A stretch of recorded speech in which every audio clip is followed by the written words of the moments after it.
Temas de misterio y revelación.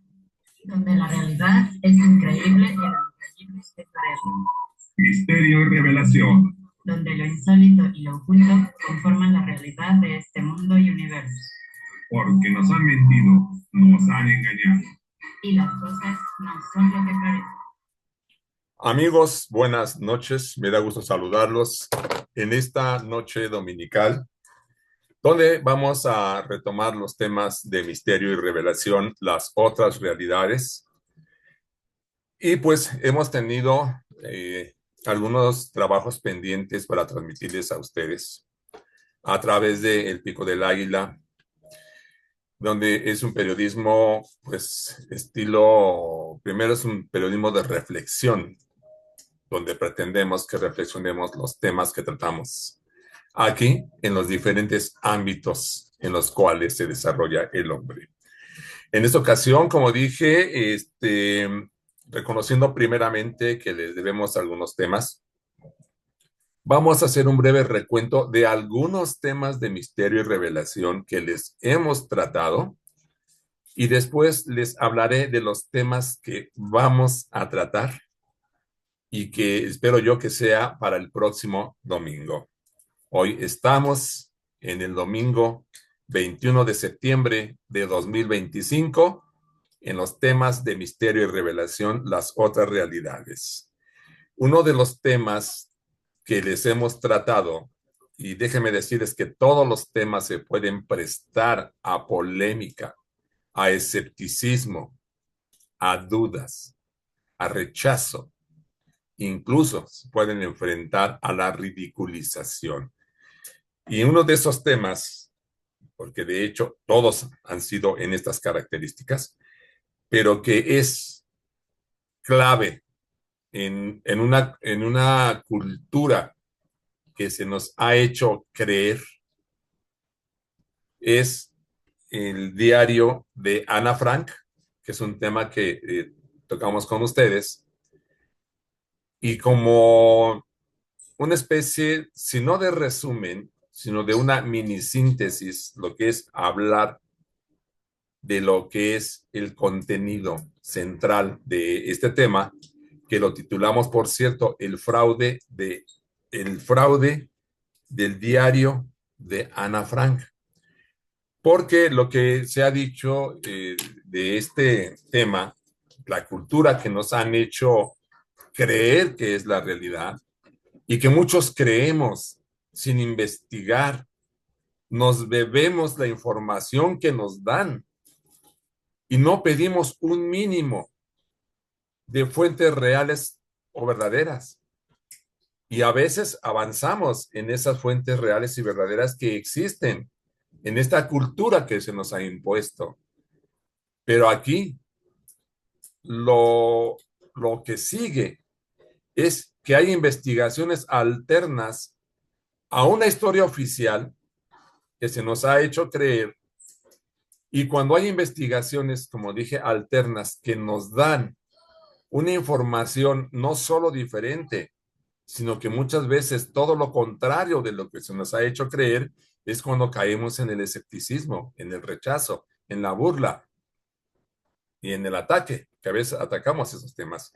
El fraude del diario de Ana Frank nos remitía a que es un invento que se le achacó principalmente a los nazis durante la Segunda Guerra Mundial, y que es una niña de 12 años, que es una descripción por demás muy, ¿cómo llamarle a esto? Nos hace una descripción pues casi perfecta para haber estado encerrada, confinada, escondida durante largos meses, que fueron obligados muchos judíos durante la ocupación nazi de algunos países como Polonia, Yugoslavia, Francia, y como lo han dicho los personajes o los investigadores que precisamente están diciendo que esto es un fraude. El diario de Ana Frank, niña de 12 años, judía que vivía en Alemania cuando empieza la Segunda Guerra Mundial.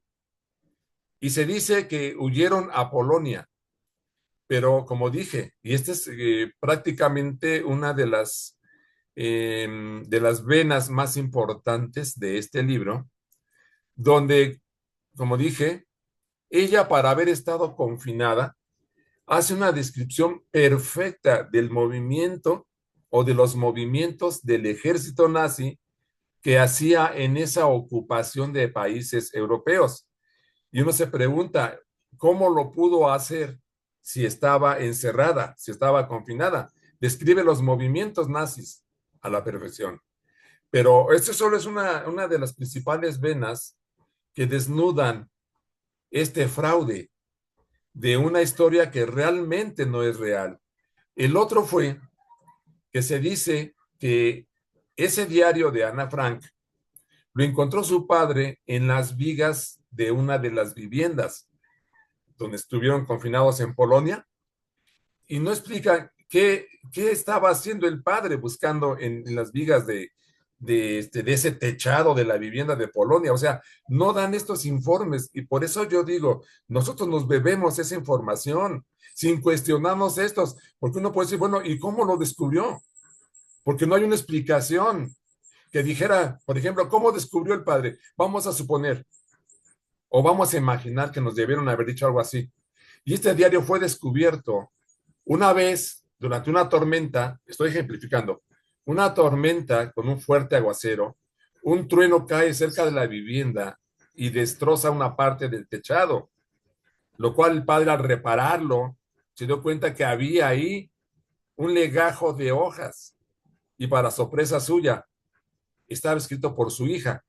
O sea, este ejemplo no se da. Nada más se nos dice que el padre lo encontró en una de las vigas del techado de la vivienda donde ellos vivían. No hay más explicación. Y dice, bueno, ¿y cómo llegó el padre ahí? ¿Ya sabía? ¿Cómo lo hizo? Pero otra cosa, hay una versión que dice que este diario verdaderamente lo escribió su padre, no la niña conocida como Ana Frank. Pero otra de las vertientes súper fuertes es, esa observación yo la he hecho, yo la hice en el programa que les pasé, que para ser una niña de 11 o de 12 años, tiene un vocabulario refinado como el de un adulto lleno de cultura. La niña habla con un lenguaje que también, bueno, al menos a mí, me movió a la duda. Y déjenme decirles, por eso lo dije hace un momento, esta duda me surgió a mí, yo no la leí. Lo demás que les voy a narrar, sí, yo lo he leído, que precisamente quienes dudan de esta versión y quienes demuestran que es un fraude, se fijaron en lo que yo les voy a narrar después de continuar con mi observación.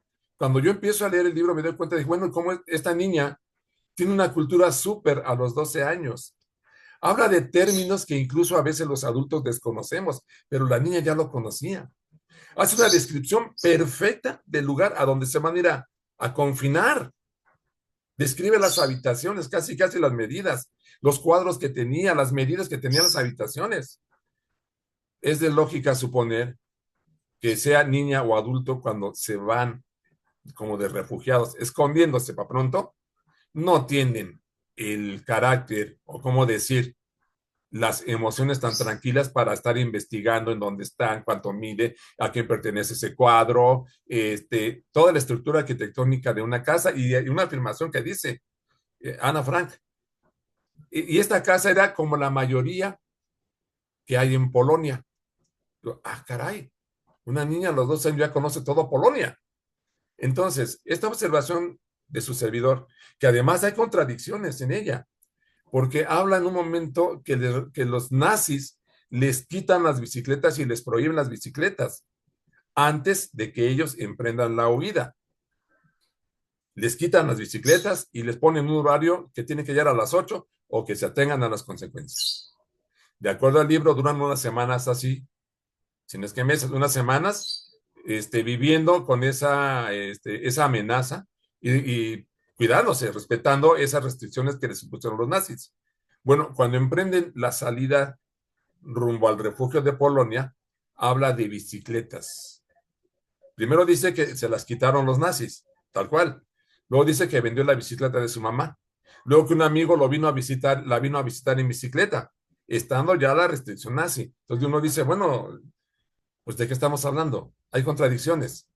Esa es la observación que su servidor hizo para sustentar esta crítica que están haciendo. Pero la hora fuerte viene cuando el padre, una vez terminada la Segunda Guerra Mundial, es demandado por otro judío que lo acusa, más bien dicho, es al revés, disculpen ustedes. El padre de Ana Frank lanza una demanda en contra de otro judío porque no le pagó las regalías de haber elaborado el libro. Aquí se mete la editorial, que también es demandada, y son abogados judíos, son jueces judíos que determinan que efectivamente la parte reclamante de que no se le pagaron regalías por un libro escrito tenía la razón. Y aquí es donde dicen los investigadores de temas del oculto. Llegaron a un acuerdo entre judíos porque no les convenía que el escándalo mundial de pelearse por los derechos y las regalías de ese libro se descubriera que era una mentira. Pero además nos tratan el caso de otro adolescente igual. Fue el equivalente del diario de Ana Frank, pero en masculino. Pero ese libro no prosperó. Entonces, ese es uno. Y terminamos esta situación del diario de Ana Frank, porque hay pruebas así fidedignas de que es un auténtico fraude, pero nos mueven a nosotros las emociones y como dije, no estamos acostumbrados a dudar y ahí estamos pensando, ay, pobre niña, cómo son malos los nazis. En serio que les hice, nada más les hablé brevemente de las contradicciones, de las discordancias que nada más no nos reflejan precisamente una lógica de los acontecimientos de la Segunda Guerra Mundial que se llevó a cabo entre 1939 y 1945. Ahí le dejamos para no extenderme con mucho. Otro de los temas que también toqué con ustedes y que es muy relacionado es el mito de los 6 millones. Y aquí nos narra el escritor del libro, la parte central es que primero se dijo la versión de que habían exterminado a 15 millones de judíos. Luego le bajaron a 12 millones. Y luego le bajaron a 9. Y finalmente lo dejaron en 6. Lo que nos dice el autor es que cuando empezó a correrse la versión de que el holocausto nazi en contra de los judíos, de que exterminó durante la Segunda Guerra Mundial a 6 millones de judíos, esa versión empezó diciendo que primero dijeron que eran 15 millones de judíos masacrados. Luego dijeron que no, que eran 12 millones. Luego dijeron no, que eran 9. Y finalmente lo dejaron en 6 millones. Pero la parte central, porque este libro está lleno de pruebas de fuentes judías que desmienten el famoso holocausto o el exterminio de 6 millones de judíos. Y la principal arma es que basándose en datos judíos, en fuentes judías, editoriales judías, organizaciones judías, se llega a la conclusión de que en ese lapso entre 1939 y 1945, que es cuando se da el supuesto exterminio de 6 millones de nazis, en toda Europa no había 6 millones de judíos. Y repito, fuentes judías. No hay, repito, no había en ese periodo 6 millones de judíos en toda la Europa. No la había. Pero además, digo, sería extenderme mucho y casi repetirles el programa. Pero hay verdaderamente bases muy reales que todo indica que también ese es otro fraude. Y hay otro libro, no recuerdo el título, donde nos dan santo y seña de fotografías que fueron trucadas para precisamente dar la historia oficial de que los nazis exterminaron de manera cruel, sangrienta y perversa a los judíos. Sacan, por ejemplo, las famosas cámaras de gases, lo que recuerdo de esa fotografía, era una especie de baño público, y que tomaban la foto ahí con alguien parado y decían, esta era la cámara de gas. Y cosas crueles así, donde estaba una foto también trucada, donde estaba un judío colgado de una especie de poste, pero ahí presentaban en ese libro, dice, mira, esta es la fotografía del poste sin el judío colgado, sin el supuesto judío. Ahora aquí está esa fotografía con un hombre colgado que dice que es un judío. Lo mismo, lo que les digo, esa especie de cámara, que era una especie de baño público, la muestran primero, cómo está sin un judío ahí famélico, y luego la muestran ya con el judío famélico y dicen, esta es la cámara de gases. Además de que le dan sustento a lo que ahí se inventó, como el antisemitismo. Y yo también les comenté en ese programa del mito de los 6 millones. En Alemania está penadísimo hablar o practicar el antisemitismo. Está prohibido. ¿Qué es el antisemitismo? Este es un invento que se lo achacan a Adolfo Hitler, que le tenía un odio a los judíos, y que ese es el antisemitismo. De hecho, las personas que no coincidimos o que no nos simpatiza el pueblo judío, sin que lo odiemos, por cierto, nos llaman antisemitas, como si fuera nuestra obligación creer que un pueblo sanguinario a lo largo de los siglos, desde los tiempos bíblicos, como si fuera nuestra obligación, que es un pueblo santo o un pueblo de Dios. Ya veremos de qué Dios es. Con eso terminaré esta videoemisión. No estamos obligados. Y yo repito, no es justo ni es real eso de antisemita, pero yo no tengo el problema si a mí se me llegara a catalogar así. Porque ¿qué está haciendo actualmente Israel en Palestina? Lo mismo que Hitler les hizo. Lo mismo que dice que Hitler les hizo a ellos. Así. Pero bueno, para no perderme, hay pruebas fehacientes. Les voy a recomendar este bibliografía, si ustedes tienen interés en que la lean, para que se den cuenta cómo está fraguado el mito de los 6 millones, que se refieren al holocausto de judíos exterminados por el régimen nacionalsocialista de Adolfo Hitler. Y este libro, de hecho, empieza con una frase de Winston Churchill, el que era el premier durante la Primera Guerra Mundial de Inglaterra, donde dijo, en una guerra, la primera víctima es la verdad. Fíjese el peso de esta frase. En una guerra, la primera víctima es la verdad.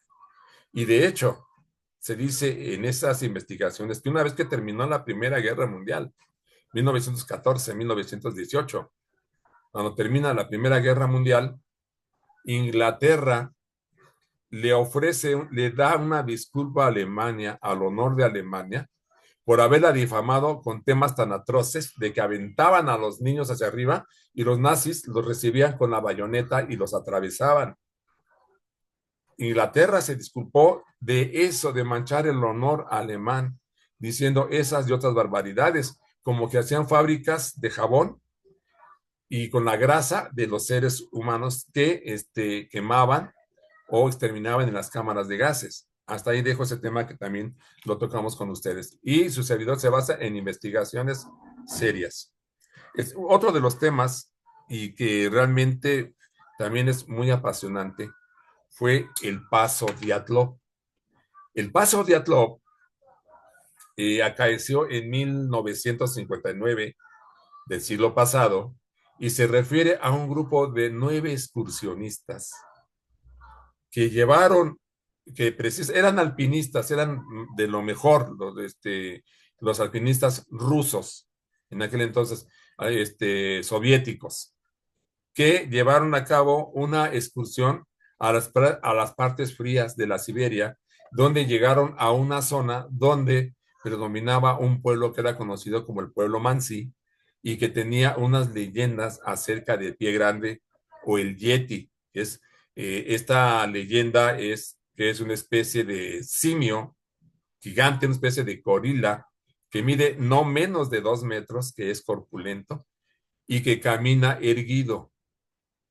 Eso el pueblo Mansi tenía esa leyenda. Pero ¿qué pasa con estos excursionistas?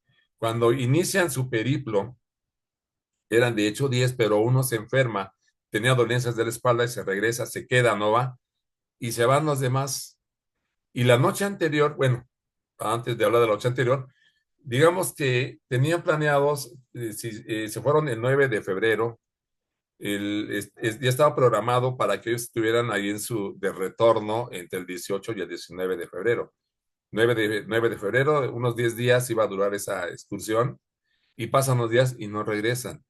Cuando son buscados, son encontrados separados, corriendo de algo que los aterró. Estaban destrozadas sus tiendas de campaña, semienterradas por la nieve. Todos corrieron en distintas direcciones y el terror que tenían los ojos, los que tenían ojos, era indescriptible, pero más que nada dicen que las tiendas fueron rasgadas desde dentro, que algo que entró en las tiendas los hizo huir. Fueron descalzos en calzoncillos, unos con ropa, y todos quedaron en el camino. Unos fueron encontrados sin ojos, otros sin la lengua, pero todos ellos estaban aterrados. Unos intentaron trepar a los árboles, tenían las uñas desgarradas. Y no hubo verdaderamente una explicación científica con bases reales de qué pasó con aquellos estudiantes. Se dice, ahora sí, que la noche anterior ellos avistaron, porque había un diario, dejaron un diario, avistaron luces extrañas en los cielos y que el pueblo Mansi tenía una creencia ahí donde existía este ser que les dije, que es conocido como el Yeti o Pie Grande. También recibe otro nombre, no me acuerdo cómo le puso pueblo Mansi, y que también es una de las teorías que obviamente la ciencia no lo acepta, la historia oficial no lo acepta, que pudo haber sido quien penetró en las tiendas de campaña y los hizo ir aterrados y los masacró. Pero también había otra teoría que no se sostuvo, que pudo haber sido el pueblo Mansi quien los asesinó por haber llegado a tierra sagrada de sus ancestros. Tampoco se demostró eso. Y algo más, se encontró una bota militar entre ese espacio donde estaban las tiendas, repito, semienterradas por la nieve. Y los 9 estudiantes habían corrido en diferentes direcciones. Unos quedaron hincados, otros quedaron boca arriba, otros boca abajo. Y como les dije, unos no tenían la lengua, no tenían los ojos. En fin, esto obviamente los temas de misterio y revelación, las otras realidades nos da una respuesta, pero no es el caso de brindar la respuesta aquí porque ya la estamos investigando para ofrecerles esa segunda parte. Otro tema que les tocamos en misterio y revelación, las otras realidades, fue el misterio de la Atlántida. Y aquí ustedes recordarán, esto es otro de los temas apasionantes que también, curiosamente, está relacionado también con los nazis, donde se dice que los nazis, antes de que estallara la Primera y la Segunda Guerra Mundial, ya tenían un conocimiento de la elaboración de los platillos voladores, que ya había ese conocimiento de ellos. Pero no solo eso, yo les hice la narración de que el siglo pasado fue un florecimiento de las organizaciones secretas ocultas conocidas como las logias. Entonces, una de esas logias, sus integrantes, tenía mediums, que por esa vía de percepción extrasensorial, percepción telepática, tenían comunicación con seres de Aldebarán. Y que esa comunicación, esos seres extraterrestres les habían dado las indicaciones de cómo construir los platos voladores. Y que de hecho, Alemania llegó a construir algunos y a conducir algunos en el área que se llegaron a sostener unos y otros no se llegaron a sostener. Pero que todo ese conocimiento lo tenía el régimen nazi.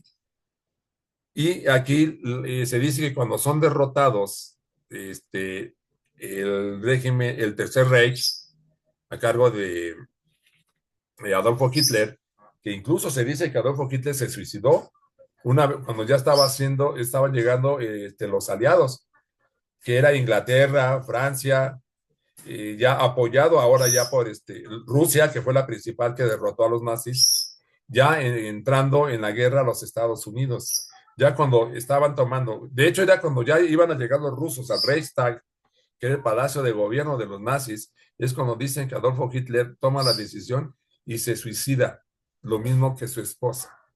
Entonces, todo ese conocimiento y tecnología, se dice que los científicos del régimen nazi se aliaron a los Estados Unidos, fueron contratados, por así decirlo, y todos los secretos de la tecnología nazi se la llevaron a los Estados Unidos. Y aquí lo que llama la atención es que hay una versión de que Adolfo Hitler no murió, sino que Adolfo Hitler huyó, porque ahora sí que entre las guerras, una y otra, los nazis habían inspeccionado vía marítima la Antártida, que habían sido descubiertos viajes de los nazis que hacían en la Antártida. Después de que termina la Segunda Guerra Mundial, un almirante australiano, más bien dicho, un almirante estadounidense con un ejército de norteamericanos y de australianos, recibe la orden extraña del gobierno de los Estados Unidos de dirigirse a la Antártida. Y es un almirante que va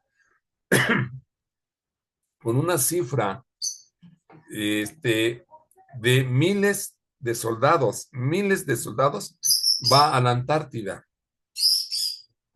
y regresa después de unos meses con un número reducido de unos 600 soldados de los ejércitos o del ejército que este almirante comandaba. ¿Qué pasó con los millares de soldados norteamericanos y australianos que fueron a la Antártida? Uno de ellos, creo que fue el mismo almirante, dijo palabras que la registra un diario norteamericano y el diario chileno El Mercurio, me parece, donde este almirante dice: Estados Unidos debe prepararse a futuro, porque si llega a haber una guerra, debe saber que se va a enfrentar con una tecnología superior de naves que cruzan de polo a polo por el interior de la Tierra en cuestión de minutos. Más o menos esas fueron las palabras de este almirante norteamericano, que quedó pasmado de miedo, pues si llevaba 5,000 soldados, regresa con 600 soldados. O sea, ¿cómo fueron destruidos? O sea, ¿a qué armas se enfrentaron? Él estaba aterrado por lo que había sucedido y lanzó esta advertencia. Y la otra teoría que hay de la Antártida es que realmente ahí hay una civilización avanzada, que es donde se dice que ya tenían conexión con los nazis. Y esto es un entramado, créame, que es bastante profundo, pues tiene también raíces bíblicas.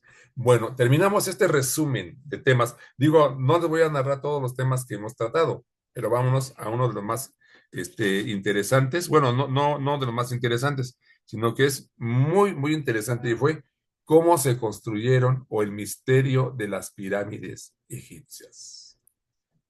O sea, que todavía la mayoría sigue creyendo que la construyeron los seres humanos, esas moles.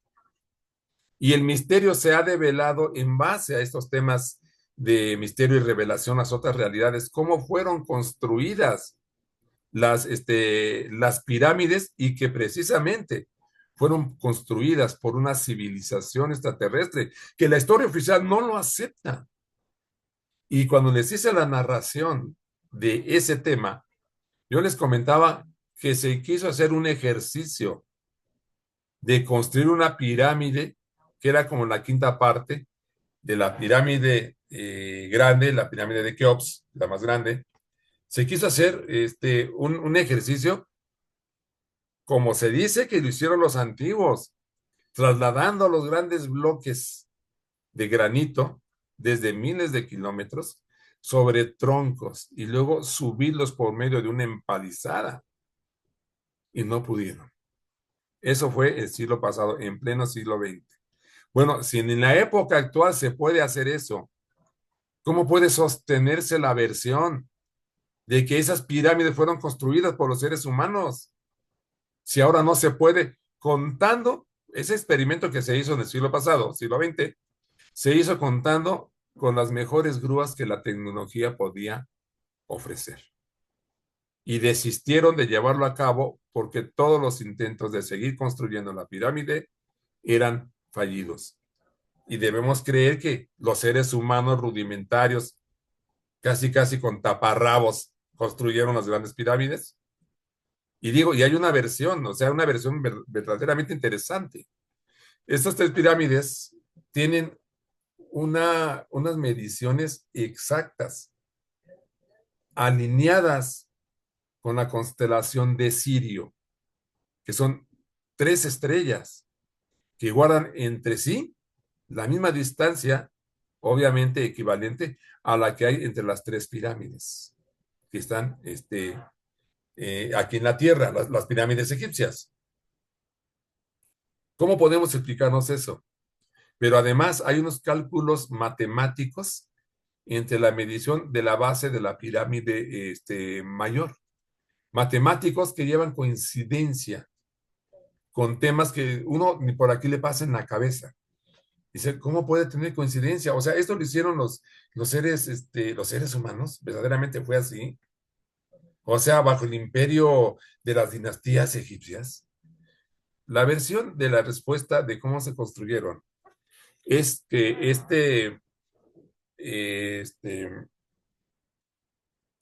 esta civilización que las construyó dominaba una sustancia que hacía que la materia sólida como que se hiciera como plastilina o bien que se hiciera incluso líquida y que los grandes bloques de granito fueron construidos de esa manera y trepados en las partes altas, en esa forma plasmática, digámoslo así, donde el peso se reducía casi por completo y no costaba subirlas.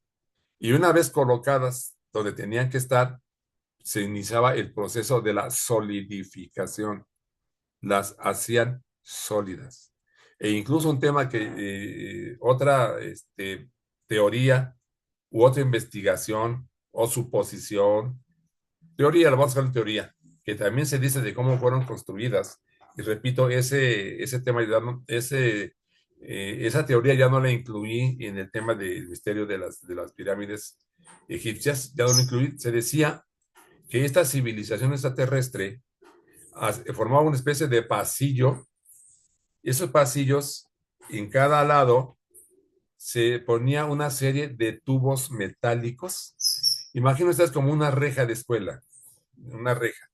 O sea, formaban una especie de enrejado con tubos metálicos de gran altura rumbo a las pirámides, y que lo que hacía la cultura extraterrestre era con pues no sé, una especie de bat o de martillo, tocaban esos tubos metálicos y los bloques de granito se empezaban a elevar por sí solos. Esto tiene mucha correspondencia con las 7 leyes herméticas del Kybalión, donde se dice que determinados sonidos mueven la materia física.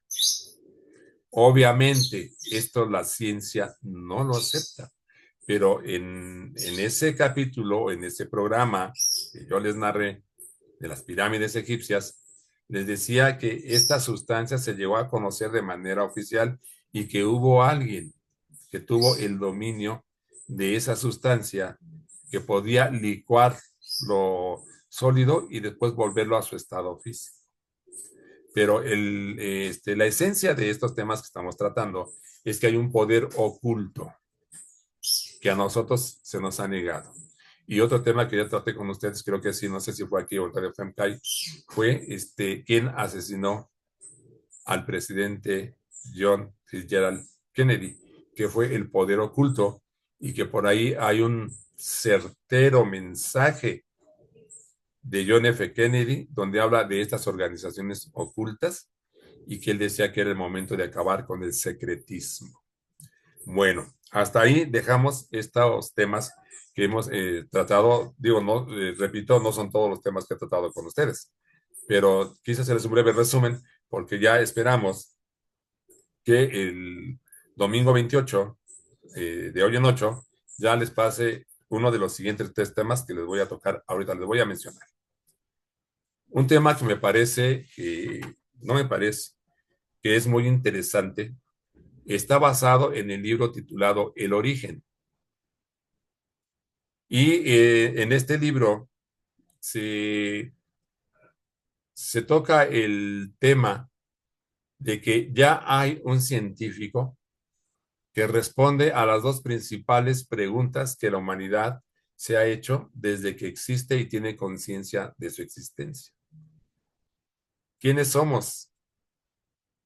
¿De dónde venimos? Estas preguntas, o es de dónde venimos y hacia dónde vamos. Que ya hay un personaje en este libro donde se nos narra. Por cierto, el libro es de Dan Brown. Este autor, como ustedes saben, yo creo que sí saben, si no se los digo, es Dan Brown, es el autor del Código Da Vinci, que nos da una versión diferente sobre la historia de Jesús el Cristo. Pero ahorita no me meto en ese tema porque también ya leí el libro y ese tema no le he tocado con ustedes. Bueno, pero Dan Brown, en ese libro de El Código Da Vinci, da santo y seña de todos los misterios que respaldan la versión de él. Uno de ellos es que Jesús sí se casó con María Magdalena y que tuvo descendencia y que esa descendencia aún está en la tierra y que no hay tal cosa como el Hijo unigénito de Dios.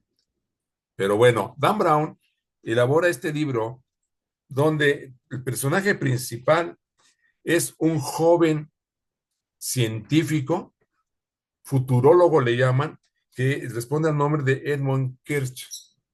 Y es un multimillonario cuyos inventos tecnológicos y visión, y es un gran visionario, elabora teorías audaces donde él dice, yo ya tengo la respuesta del origen de la humanidad.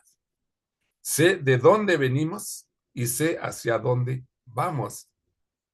Y él se propone revelar esto en un gran museo de Barcelona, España, el Guggenheim, donde va a invitar a la crema innata de la gente de ciencia de aquellos tiempos, de la gente de la religión, gente prominente de cultura, ciencia y religión, donde dice, yo les voy a describir ya, les voy a dar la respuesta de cómo surgimos y hacia dónde vamos. Y se propone Edmund Kirch, para ello déjenme decir que invita a su maestro Robert Landon, que era profesor de simbología e iconografía religiosa, y que este maestro de Harvard, Robert Landon, más bien dicho, fue el maestro de Edmund Kirch, de este gran futurólogo. Y a él lo invita, le dice, maestro, ya tengo la respuesta de dónde venimos y hacia dónde vamos. Una historia que se nos ha ocultado. Y vamos a hablar de la invención de las religiones, de la falsedad de todas las religiones. Entonces lo invita, como dije, a la crema innata de la cultura, de la ciencia y de la religión, al Museo Guggenheim en determinada fecha para dar a conocer el origen de la humanidad y cómo va a terminar la humanidad. Y obviamente Robert Landon pues, está sorprendido porque se fue mi alumno y siempre fue uno de los más brillantes. ¿Cómo nos va a revelar? La esencia del libro es que Edmund Kirch se propone antes de revelar a la humanidad este conocimiento que va a echar por tierra todas las religiones, que va a acabar con esta especie de cultura occidental u oriental que nos han hecho creer que nos creó un Dios de amor. Antes de hacer eso, Edmund Kirch cita a los tres principales líderes religiosos. Uno de ellos, si no es que el principal, es el obispo Antonio Valdespino, cabeza de la Iglesia Católica de España. Luego también va a citar a Yehuda Kobs, que es un rabino, es un prominente filósofo judío, que es como el papa judío, es como el papa del judaísmo, permítaseme decirlo así.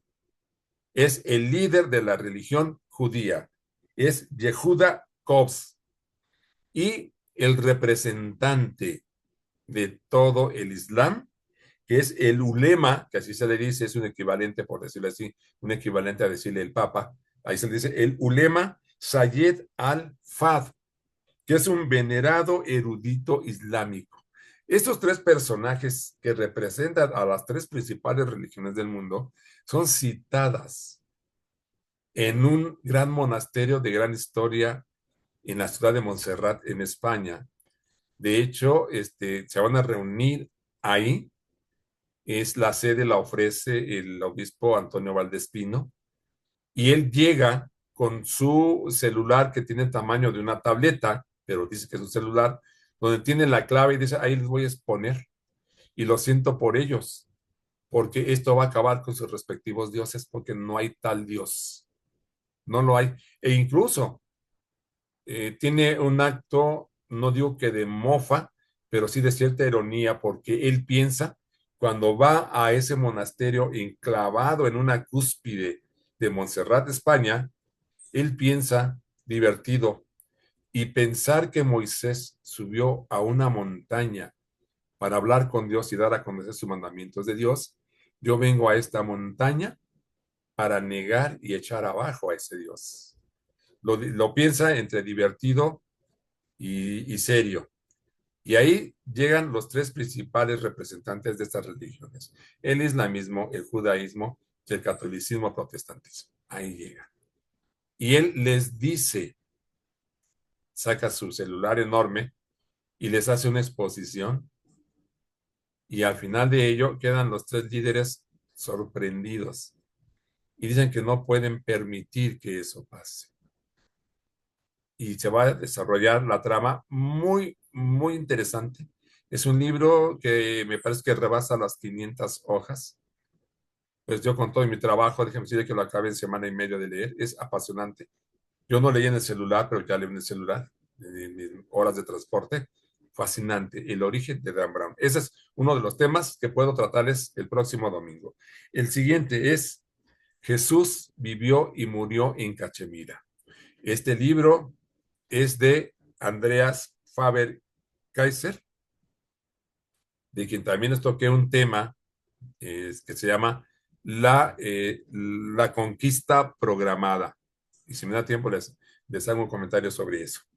Entonces, Jesús vivió y murió en Cachemira. Son una serie de investigaciones que Andreas Faber-Kaiser realiza, y se va incluso hasta el Tíbet, y recaba toda la información y dice que Jesús realmente huyó a la India cuando antes de que empezara su ministerio y sus prédicas en el pueblo judío.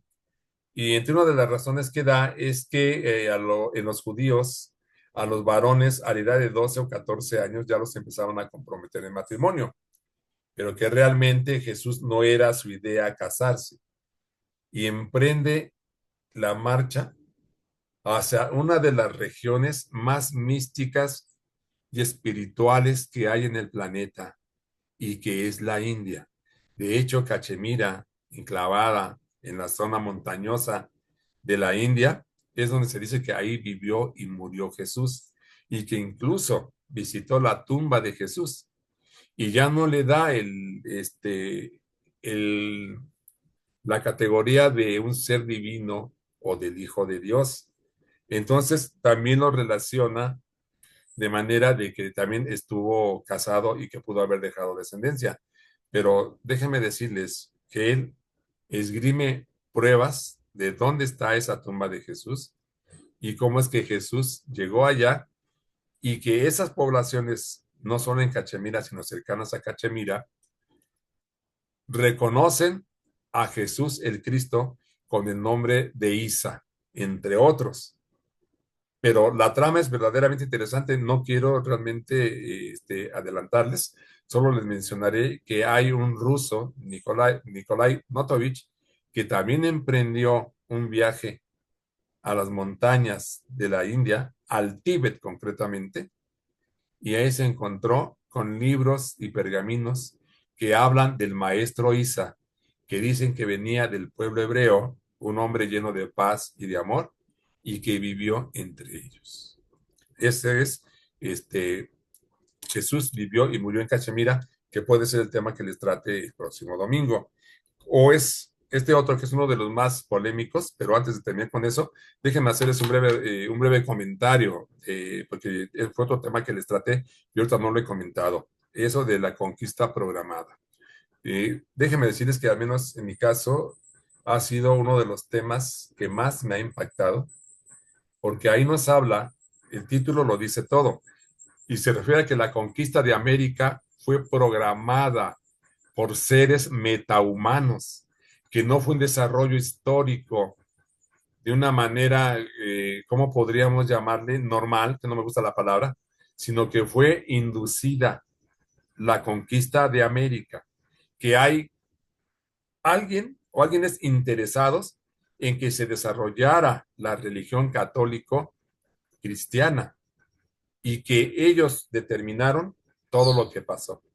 Se dan santo y seña basadas en escritos históricos de que cuando llegaron los españoles a América ya eran esperados.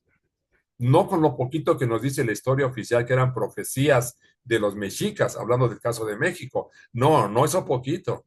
Entre el pueblo ya había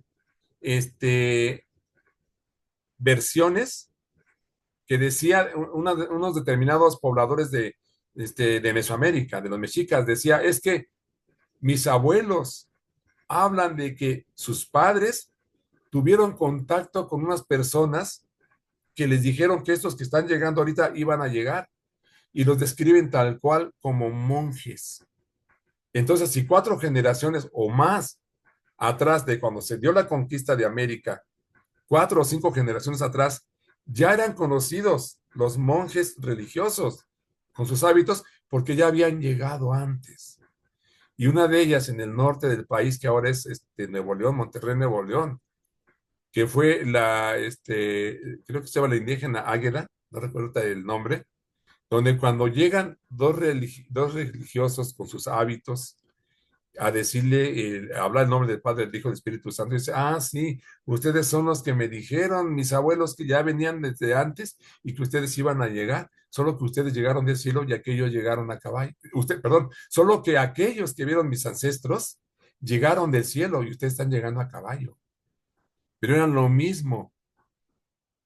Y termino con esto, que le digo para mí fue lo que más me impactó. Cuando se está dando la conquista de México, se aparece, cuando van ganando los mexicas, que era lo más lógico que ganaran, se aparece una señora que desanimaba a los mexicas y les decía, no luchen contra los blancos, porque ellos son bien valientes y los van a matar a todos ustedes. Pero esa señora se levantaba entre ellos y les infundía terror a los ejércitos mexicas, quienes retrocedían asustados y perdían la guerra. Y Andrea Faber-Kaiser nos decía que efectivamente no hay una lógica en que ganar un ejército paupérrimo como el español, con toda la ventaja de la tecnología que tenía en aquel entonces, hombres hasta cierto punto desanimados, llegaron a tierra extraña con un poderoso ejército. No tiene lógica que hayan ganado los españoles. Y los libros de historia oficial no nos narran que siempre se aparecieron estos seres extraños que les decían, no luchen contra los españoles porque son tan valientes que los van a acabar a ustedes. Y hacían prodigios estos seres. Y estos seres fueron ya conocidos después como la madre de Jesús, que era la señora que se aparecía y los desanimaba. Pero lo impactante para mí fue cuando dicen que en pleno fragor se aparecen 3 colores en el cielo: el rojo, el verde y el blanco, como una premonición de los colores que ahora nos representan. ¿De dónde surgió esto? Pero Andrea Faber-Kaiser, que llevó a cabo esta investigación, dice lo mismo se daba en Europa, en plena lucha de los musulmanes contra los católicos, y siempre se aparecieron santos que hacían que se asustaran en Europa, que se asustaran los del Islam, para que ganaran los ejércitos católicos. Por eso dicen, la conquista de América fue programada. Bueno, Andrea Faber-Kaiser es el autor de ese libro de la conquista, del tema que puedo tratar el próximo domingo, que es Jesús vivió y murió en Cachemira. Y termino con un tema muy polémico. Quienes me han seguido a través de estas videoemisiones y algunas opiniones que he dado, pues yo creo que ya pueden percibir un poquito cuál es mi percepción o cuál es mi idea de todos estos temas. Y el tema que también puedo tratarles, quiero decirles que, pues no sé, igual se espantan, igual ya no se espantan. Lo que sí estoy cierto es que lo van a rechazar, porque la mayoría siguen siendo creyentes. Creyentes en algo que no les consta. Creyentes en algo que les impusieron desde pequeños y que lo siguen creyendo. Creyentes en algo que no se demuestra en la realidad. Cuando te hablan de un Dios amoroso, que es todo amor y que nada más no lo encuentras por ningún lado. Pero no solo eso, sino que las huellas que hay en la Biblia y otros libros alternos, conocidos como los evangelios gnósticos, nos van a dar una imagen de este tema que también puede ser que sea el tema que yo les trate y que se llama ¿quién era o es en realidad Jehová? ¿Quién es en realidad Jehová? Ese ente sanguinario, vengativo, misógino, malvado, tramposo, que dicen que es el Padre del Cristo. Y basado en la Biblia, su servidor les va a hacer una narración para que ustedes sepan verdaderamente quién es Jehová. Y yo ya les he dicho en algunas ocasiones, si es que se acuerdan, que la naturaleza de este ser, que los religiosos se los dicen, sean pastores o sacerdotes, les dicen falsamente, ellos se lo creen, le dicen falsamente que este Dios, Jehová, Yahvé, el Shaddam, Hashem, tiene muchos nombres, este Dios hebreo, que dicen que es el Padre del Cristo y que yo les digo, desde luego que no es el Padre del Cristo, pero no me adelanto. Bueno, la naturaleza de este ser que los creyentes dicen, no solo que es el Padre de Cristo, sino que dicen que, que es un Dios de amor y le hacen la propaganda de que es un Dios pronto para la misericordia y tardo para la ira. Y déjenme decirles que de acuerdo a la Biblia es todo lo contrario. Jehová, Yahvé, El Shaddai, Hashem, Jehová, Elohim, es un ser sangriento, sanguinario, malvado. Y lo digo basándome en la misma Biblia. Y les voy a dar santo y seña. Y yo les pregunto a ustedes, ¿por qué esto que les estoy diciendo no lo narran sus sacerdotes o sus protestantes? ¿Por qué nada más les hablan de cosas que no existen? En toda la Biblia no hay un solo ejemplo de que Jehová sea misericordioso, ni uno solo. Y con respeto, invito, no reto, invito a que me saquen de mi error. Pero no hay un solo ejemplo de misericordia de Jehová. En cambio, los ejemplos de ira, de odio y de venganza de este ser proliferan como hongos en la Biblia. Realmente es una naturaleza que está descrita en Apocalipsis 12, luego les digo cuáles son los versos, donde dice, y creo que esta es la naturaleza de quién es Jehová, el Dios hebreo. Ay de los moradores de la tierra y el mar, porque Satanás ha sido arrojado allá y llega con gran furia, sabiendo que tiene poco tiempo. Jesús, en Mateo 8:44, les dice a los judíos, vosotros sois de vuestro padre el diablo. Él es homicida desde un principio y padre de toda mentira. Cuando habla, habla de mentira y por eso queréis matarme, porque si me amaras, no buscarías mi muerte. Entonces, ya con esto, digo, puede ser cualquiera de estos temas. ¿Quién es realmente Jehová? O Jesús vivió y murió en Cachemira, o el origen. Son tres temas que el poder oculto ha ocultado y que obviamente no quiere que nosotros conozcamos la verdad. Pues amigos, amigas de este informativo El Pico del Águila, donde hacemos un periodismo estilo cóctel, tocamos todo tipo de temas. Me despido por este domingo 21 de septiembre, esperando estar con ustedes en 8 días, con uno de estos tres temas que he comentado con ustedes. Espero que les haya gustado este breve resumen. Estaremos en contacto y que tengan ustedes una excelente noche dominical y mañana un excelente inicio de semana. Su amigo y servidor, Silvano Ángeles Barrón, para el informativo El Pico del Águila, periodismo de reflexión. Buenas noches.